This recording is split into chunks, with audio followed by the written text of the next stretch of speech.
Oh, that's okay. Do you want to do it? Do you want to talk to me now? Sure. Talk to the alternative press after you've talked to the mainstream? Do I get to hold the sign? Oh, you can hold the sign if you want to. Yeah, you can hold the sign. So, why are you here? We're here protesting Ceta and the possibility for increases in pharmaceutical drugs due to a 2-year increase in exclusivity rights that the European Union wants us to have.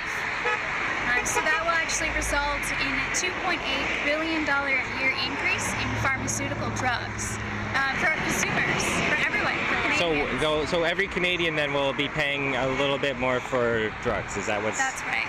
But basically, the reason for this is due to the fact that exclusivity rights would be increased from 8 years to 10 years for name brand medication.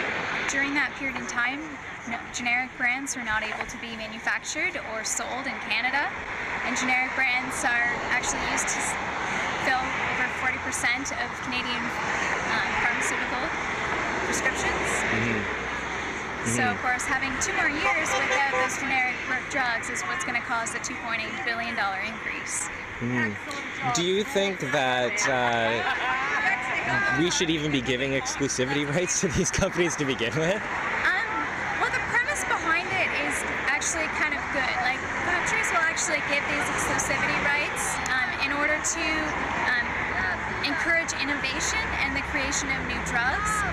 But unfortunately, over the past 21 years, the Canadian government has actually been increasing these exclusivity rights, and there hasn't been any new innovation by Canadian pharmaceutical companies. Actually, it's had the opposite effect. So, in essence, no, we probably shouldn't. I mean, we should allow, the patents to die out, and then at that point have generic drugs available. And unfortunately, if Ceta passes, that's not going to happen. No. Okay, so why are you here? Well, I'm here. I'm here to lend my voice to the rising number of trade agreements that we're making, in particular the Ceta agreement right now. It's an agreement that just opens up our natural resources and all our resources here in Canada for foreign investments to come over and take over. I don't think it's good for Canada, and I think we should be looking at solidifying our own country and what we have here before we start going out across the borders and making trade agreements with countries at this point in time. What do you think of Ed Holder's involvement in all this? Well, Ed Holder's involvement is typical of any Conservative MP right now. They seem to be sitting on their ass and not saying anything because of they're told to toe the party line. They're not coming out in public. We're constituents and members of the City of London that Ed Holder should be out here talking to us.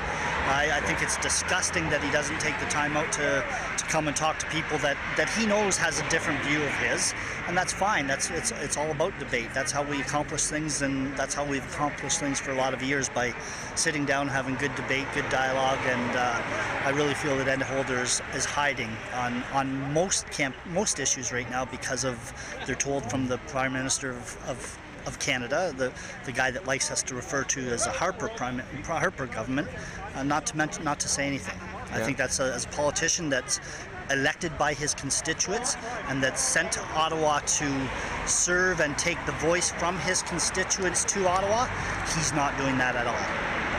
And what do you think that Ceta is going to do to jobs? It's going to move jobs foreign. It's going to take jobs across the borders and take them out of Canada.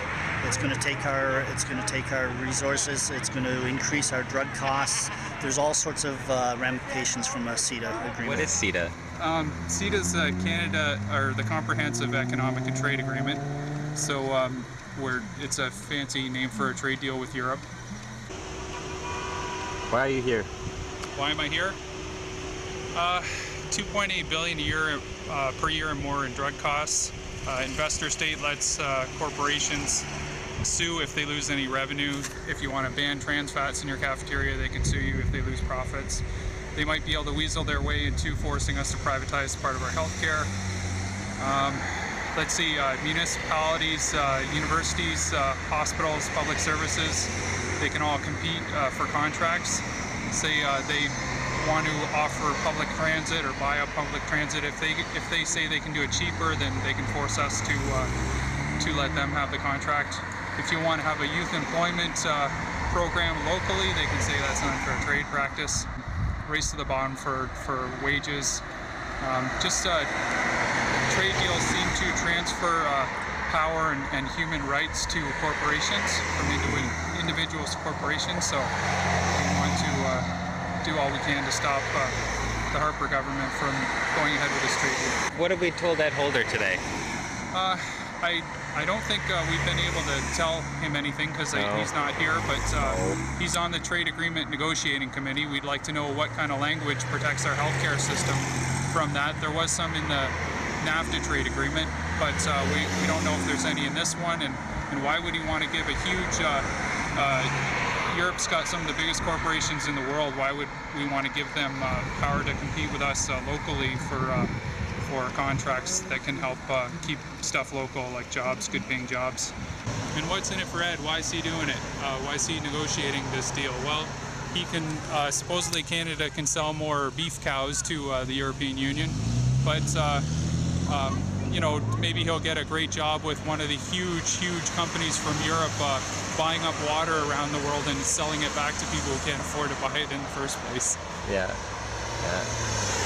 See a chance. Is there a new regime that is trying to be positive and doesn't believe in chance anymore? It's a silent protest. A silent protest. Relatively silent. I'm not a big fan of silent I'm protests. not either. No. This is not a good time to be passive.